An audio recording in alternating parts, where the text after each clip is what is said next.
Bonjour à toutes et à tous, dernière vidéo pour clôturer les vérifications extérieures du véhicule. Donc, je vais vous poser les questions comme le fait l'inspecteur et je vais y répondre comme vous devez y répondre. Première question, vérifier l'état et la propreté des plaques d'immatriculation ainsi que des dispositifs réfléchissants appelés aussi catadioptres. Donc je vais montrer la plaque d'immatriculation à l'avant, elle est propre, bien fixée et elle est bien lisible.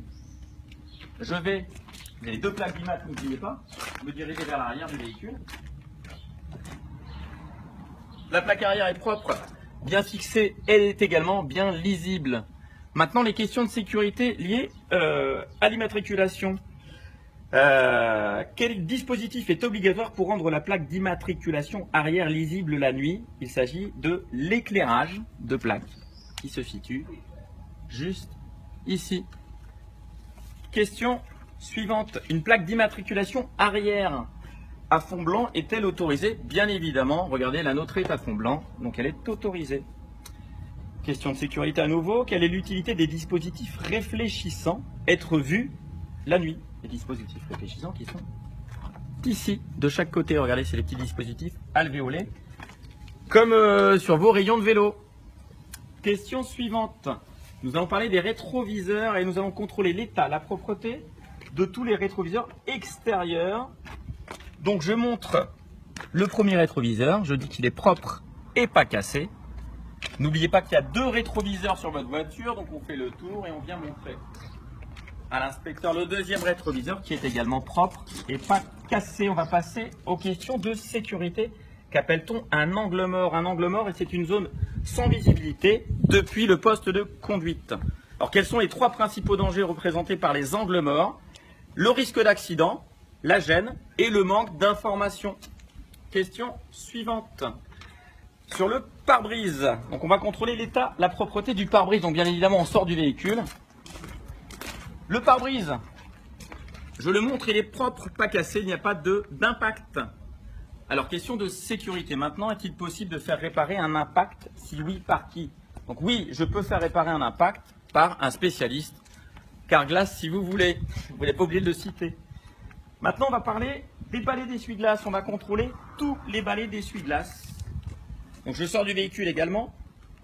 Je viens montrer donc les balais d'essuie-glace. Vous en avez deux, ils sont ici et ici. On les soulève et on montre que le caoutchouc n'est pas déchiré, qu'il est en bon état.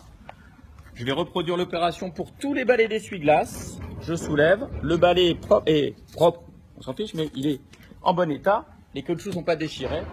À l'arrière, vous avez aussi un balai d'essuie-glace. Je peux le soulever, c'est plus pratique.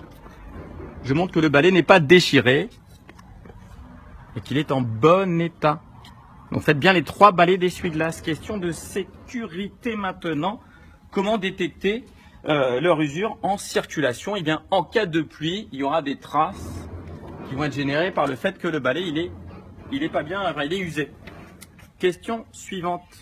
Avant le départ, quelle est la précaution à prendre en présence de neige sur le pare-brise? Eh bien, tout simplement, je viens dégager la totalité de la neige sur le pare-brise. On passe à la question suivante. On va parler maintenant de la trappe à carburant. Donc la question, c'est ouvrez la trappe à carburant et vérifiez la bonne fermeture. Je sors de la voiture et regardez, je viens appuyer ici. J'ouvre la trappe, le bouchon est bien fermé et je le referme. Il y a plusieurs questions de sécurité. Quelles sont les précautions à prendre lors du remplissage du réservoir? Plusieurs précautions. Premièrement, on va arrêter le moteur. Deuxièmement, on ne va pas fumer. Troisièmement, ne pas téléphoner. Vous avez des petits pictogrammes sur les pompes à essence qui le précisent. Et ne pas faire, bien sûr, déborder pour pas qu'il y ait de carburant par terre. Voilà, on en a fini avec les vérifications à l'extérieur et à l'intérieur du véhicule. Vous avez maintenant toutes les armes pour obtenir les 3 points au permis de ces vérifications intérieures et extérieures. Et puis, bien entendu, vous allez les travailler avec vos moniteurs. Je vous dis à très bientôt dans le son. Allez, ciao!